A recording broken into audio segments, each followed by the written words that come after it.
Hi everyone, and welcome to another video with TMJ Modding. And today we're going to take a look at an unboxing overview of the Core X9 from Thermaltake. This is a rather new case. It was presented at CES 2015, and of course, if you've been following us on the channel, you know we have a thing for cube cases, and this is a very large cube case, and we'll be doing a live unboxing. So bear with me as we cut this thing open.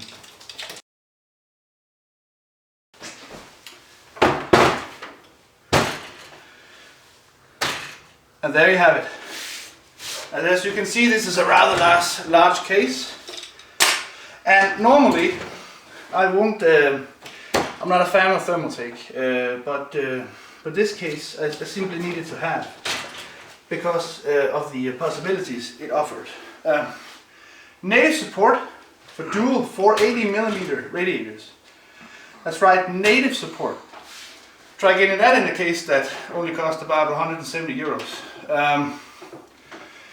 So I'll be taking off the panels, showing you this is the top, perforated mesh, of course. Side, window off. Clear tinted side panel for easy viewable of the inside. Let's see what we have here. Of course, front bay connectors here. USB 3.0, two headers, on and off. Microphone jack, microphone and headphone jack. Sorry.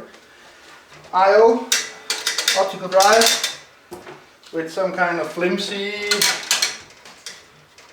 I think I'll be taking these off out. Sorry, but.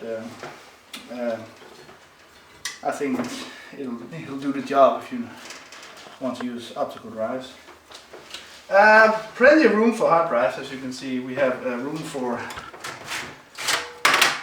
6 of these in the drive base down there. This is a live unboxing, so if I miss anything, I'm sorry, but yeah, it seems to be 6 hard drive trays, sorry.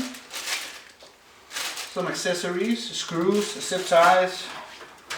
Zip ties are always important, of course, to make some nice cable management. There you have it, 6 hard drives.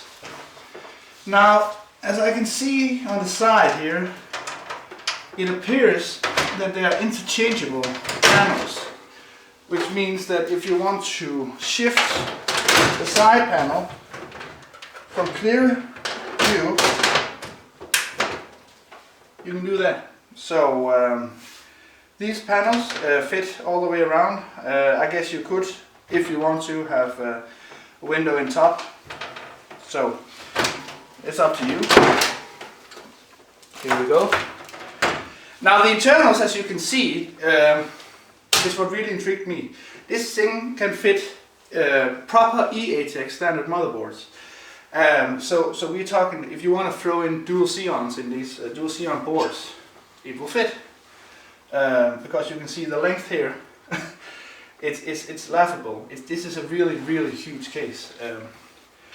Up top you see, as I'll show you in a bit, everything is seamlessly, I think, screwed in with thumb screws, so that's nice. There's nothing riveted here as far. The motherboard tray is removable. We're removing that in a second. As you can see here, nice mount for a 480 rad, 360 rad, or 240 rad. Really, I guess you can fit a 420 in here too. So there should be screw holes here for 480 millimeter rads. So this thing can fit anything with 120 and 140 millimeter fan mount. So this is cool. And I dare you to find cases that has native support for this kind of hardware. Of course you can take case labs, but you will be paying a premium for this. And as I said before, this is a 170 euro case, which really isn't that much. I know that you will only you will stick to steel construction and not aluminum, but As far as ability to house water cooling components, this thing is an absolute beast. So again, we have a mount more. Now this is cool because you can mount the radiators on this instead of having to, you know, go in and out on all this and scratching your radiators and do whatever. So this is cool. I like this. And here we have the motherboard tray. It's also removable. Actually, a very, very nice feature. With something I need to find out if it is smart. So here you have the motherboard tray. Now, of course, there's a plate here, and you think, why is that? Well, it is removable too, so that would have been a clusterfuck if that was true, but that is not true.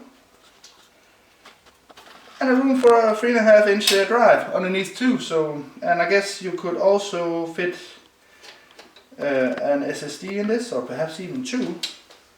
There should be mounts for this. So this is very cool. So removable motherboard tray that fits extended ATX motherboards, true extended ATX motherboard.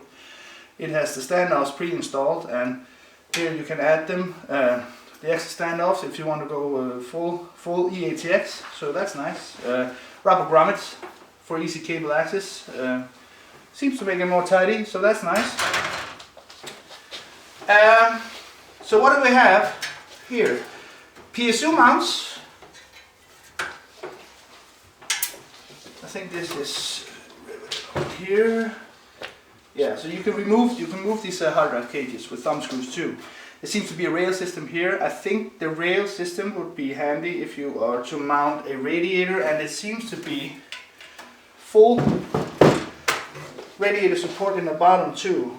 You have these cutouts here, and there is dust filters in the bottom, which sits in some grommets. This is your standard, you know, simple mesh, but it should keep a lot of dust out, at least the large particles, and of course be sure to clean your PC often. Get in touch with your hardware, you know. Very, very nice. Again, dust filter here. I think I left out a portion on the side panel because I guess there should be dust filtering there too, and yeah, there you go. Magnetic dust filters for easy removal and cleaning. And these are on the side panel part of the case, and of course, yeah, on the top panel. So very, very dust proven if you don't want to get out your can gun and clean ever so often. Now the case has a clip system here in the front. See if I can't remove this real time. It should be just a piece of pole. Yeah, there you go. Let me just sit this down gently. So there you have it. Now the standard fans that comes with this is a 200mm fan. I guess this looks like it's a okay quality fan. These are not very loud, they tend to spin very slow and generate a good amount of CFM over your hardware components inside, so I guess this is good. There are fan mounts all over the place here. You could also fit two 120s.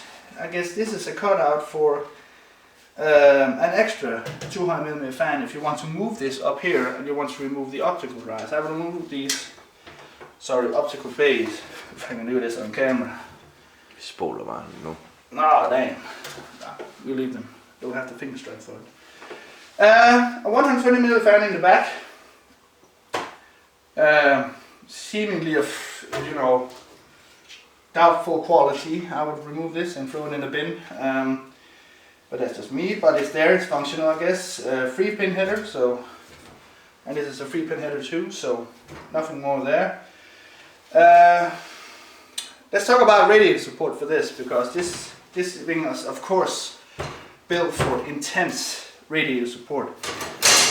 Now I don't have anything physically right now that I can show you, but if you were to mount these fan mounts here, you can see here would be the top of the PCI extensions, you know, the PCI ports, and typically you would have a graphics card that would maximum go up to here. Guess here. So, you know, with the heat pipes. Were you to water cool this, you would probably be fitting a water block to this. Otherwise, why buy this huge case with this rather awesome, you know, support for water cooling.